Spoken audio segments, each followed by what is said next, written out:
Hey guys, do good Maverick here. Is the 4-hour work week a scam? The 4-hour work week. Escape 9 to 5, live anywhere and join the new rich by Timothy Ferris. Is it a scam? No, I've not accomplished it. I've not accomplished it at all myself, and I don't even dream about. I don't even want to work only 4 hours per week, and in many ways, that's an unhealthy thing to want or to maybe even promote, because it can be interpreted as as laziness. If you actually read the book, I've read the book several times, and I've listened I've listened through the entire over 8 hour long audiobook at least 25 times over the years. No joke. And you know, my dream is more like a 4-hour sleep week than a 4-hour work week, if that was possible in a healthy way. So although I don't even want to work only 4 hours per week, I still find the book absolutely fascinating because it talks a lot about productivity, effectiveness, ideal lifestyle design, outsourcing, building an online business, building a systems driven business instead of a founder driven business, processes and systems, stuff like that, and passive income or semi-passive income. So yeah, although there are a lot of people that are dreaming about a 4-hour work week, it seems like extremely few people are actually doing it.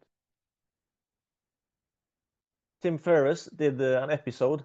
He called it, I think it was the 4-hour work week revisited on his podcast, and he talked about how thousands or hundreds of thousands of people had built those kind of businesses. So I'm wondering what kind of definition he has on it, but there are a bunch of success stories.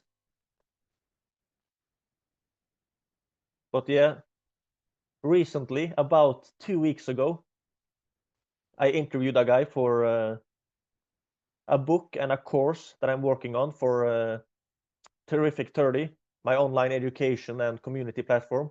I'm working on a course and a book I call Community Cash Cows. Basically, I'm interviewing 30 people about their paid community where they are making at least $10,000 in profit per month. And it just happens to be that the guy I interviewed about 2 weeks ago, he actually worked less than 4 hours per week.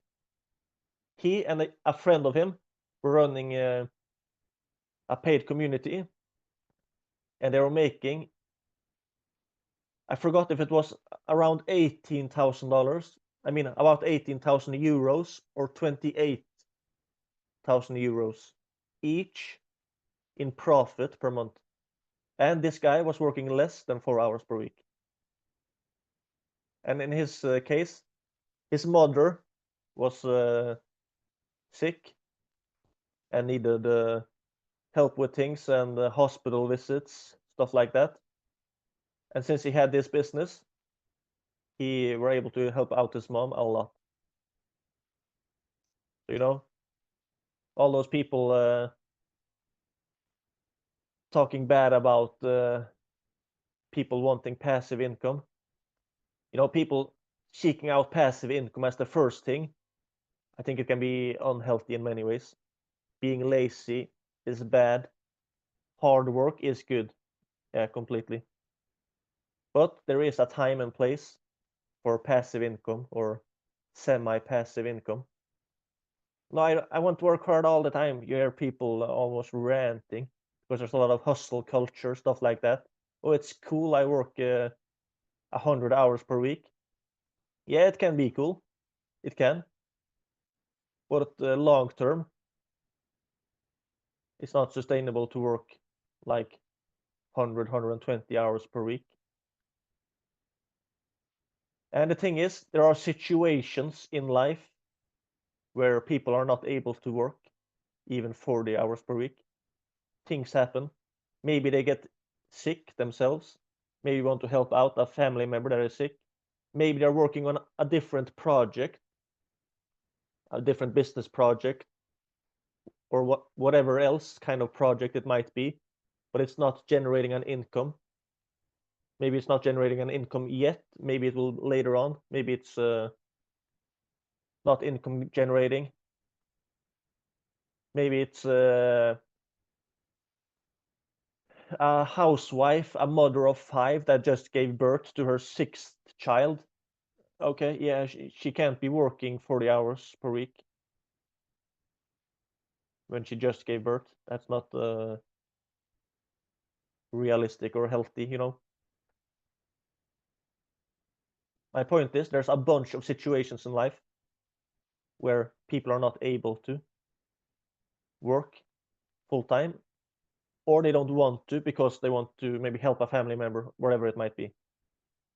So there's a time and place for passive income or semi-passive income. I had to make this whole explanation because you can't mention passive income or semi-passive income or automated businesses, stuff like that, without almost without people exploding into a rant about how people are lazy. You know, the amount of bad, the amount of what should I call it? Yeah, complaints, people talking bad about the 4-hour work week is kind of the same as people talking bad about the 7 Habits of Highly Effective People by Stephen Covey. They're talking about, oh, you should not go for shortcuts, like not 7 Habits of Highly Effective People, all that crap. What? The 7 Habits of Highly Effective People is a book that talks about the dangers of quick fixes. It talks about the exact opposite. It's not about a quick fix. So these people are talking bad about books like that. Usually they are so lazy themselves that they have not even read the book. You can hear it. Oh, you should not go for quick fixes. Quick fixes. They're calling things quick fixes, which are actually the complete opposite. Like the 7 Habits of Highly Effective People. He goes into detail.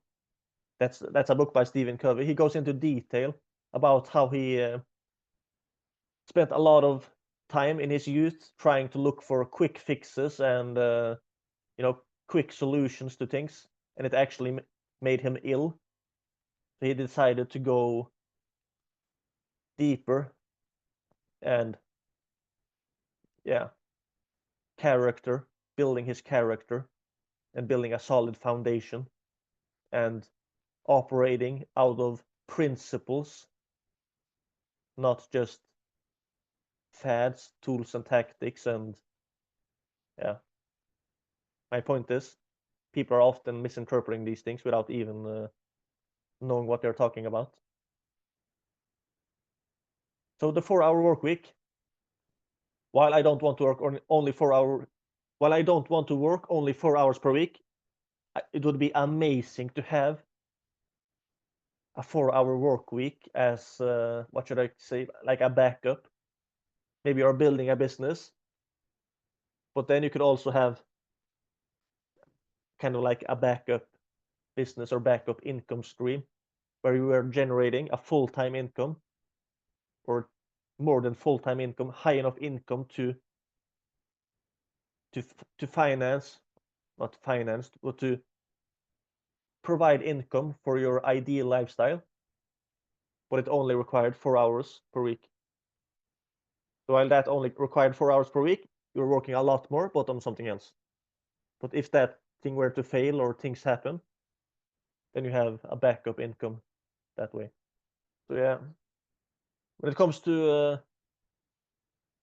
The 4-hour work week, is it a scam? No, it's not. A lot of people will say it is. They will even claim that Tim Ferriss himself had sometimes said that the whole thing was just a scam. He just made it up to sell books. No, he didn't. And the thing is, these days, with all the new tools that exist, Tim Ferriss himself says that it's a lot easier now than it used to be. But yeah, I have not done it myself. I'm absolutely no expert at this. But I find the concept of the 4-hour work week really fascinating. And the whole book, if you read it, it's mainly about effectiveness and productivity. So even if you want to work if you want to work 100 hours per week, you should still read the 4-hour work week, because there's a lot of timeless principles in there that can help with your effectiveness. But yeah, this is not a book review. I have written a book review for the 4-hour work week to post on my blog, dogoodmavericko.com, but I have not posted it just yet. And yeah, I think I should read the book review on my podcast sometime later. But yeah, my point, the 4-hour work week, is it a scam? No, it's not. Okay, how do you do it? Well, you should learn from other people that has already done it. First of all, I think you should read the book. Tim Ferriss talks a lot about outsourcing, how to automate a business, stuff like that in the book. But it's kind of, one thing, it depends on how you're learning. Are you, I think it's what they call deductive or inductive. Do you like to learn best by learning all the foundational principles, strategies, tools, and tactics, and the theory and everything behind it, and then build your own thing? Or do you like to learn from other success stories and see what other people are doing, and then go learn from that route? So there's different ways to go about it. But a massive thing that I think is kind of skipped a little bit is in the 4-hour work week is the importance of the business model, choosing the right business model. Because just choosing the right business model might mean that there are like 200 things that you don't have to automate the same way, because many of those variables, they don't even exist in that business model. So just choosing the right business model, I think it's a massive thing. And although I'm not an expert at all, there's two things that really come to mind. One thing is email marketing, because you can be running basically like an email list lifestyle business. The money is in the list and the fortune is in the follow-up. There's a lot of truth to it. And amongst online marketers, there's a saying that you should be making at least $1 per month per person on your email list. So in other words, if you have an email list of like 25,000 people, you should be making at least $25,000 per month from that email list. And they say that's if you do a poor job. If you do a poor job at it, you should be making at least $1. Average at least $1 per month per person on your email list. But if you do a good job, it can even be $2, $3, $4, $5, $6, $7. So yeah. And there are a lot of people that are running email marketing like a lifestyle business. They are scheduling some emails to be sent out, where they are writing their email newsletter, and then they are promoting either their own product or service, or products or services as an affiliate. Yeah, an affiliate marketer. And then, yeah. the whole email autoresponder and those tools are doing most of it for you. You just have to put it up and keep building your list and just promoting emails. Building your list and then writing emails where you are promoting stuff to that list. Building the list, mailing the list. So it's like very roughly speaking, it's 2 variables to it. That's very kind of easy or practical to automate. Another business model that comes to mind is communities. These days, running a paid community online is gaining very much popularity. And although there are many bad paid communities that are not worth the money, stuff like that, there are still many communities that are absolutely worth every cent, because that community aspect where people can come together and connect and also make deals, mastermind, get solutions to problems, stuff like that, do cross promotions, joint ventures, strategic alliances, power partnering, stuff like that. It's really fascinating and valuable. And there are different ways people are going about paid communities. In some paid communities, there's a lot of content and teachings as well. In other communities, it's purely the masterminding and connecting, networking effect where the value is. So it varies, and there's a bunch of niches you can do it in as well. It really reminds me of 1000 True Fans by Kevin Kelly. When it comes to paid communities, that one really applies nicely. And yeah, like I mentioned, I'm in the process of interviewing 30 people about their success story of running a paid community where they are making at least $10,000 in profit per month. And this is a business model that it can be like a cash cow. That's the reason I'm calling the book and course Community Cash Cows, because you can build a paid community that is kind of like a cash cow, something that generates you income semi-passively. So yeah. And like I mentioned, the guy that I interviewed about 2 weeks ago, he was actually working less than 4 hours per week and making something like 20 to 30,000 euros in profit per month. Both he and his business partner was making that each per month. Fascinating. And the members in their community, they were really happy about it. The churn rates were low. People were happy about the community. It was a win-win. And a few weeks before that, or was it just a few days before that? Yeah, a few weeks from now at least. I was interviewing an older lady. She's not that old, but an older lady because she's a grandmother, have a few grandkids and stuff. So she's an older lady, Michelle O'Neill, and she is running a paid community online. And she started it about 2 years ago. And now she has around 40 to 47,000 paying members. She is the biggest community, she has the biggest paid community on the school platform in the business category.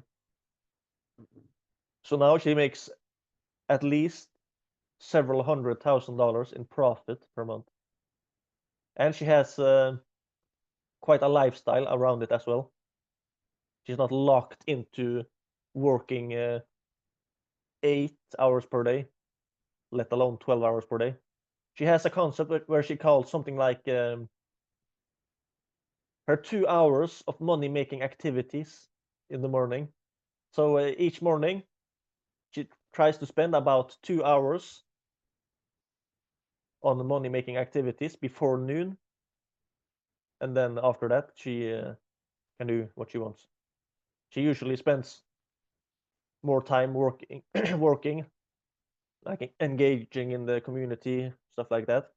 But yeah, it's mainly those 2 hours of money-making activities, the way she explained it to me.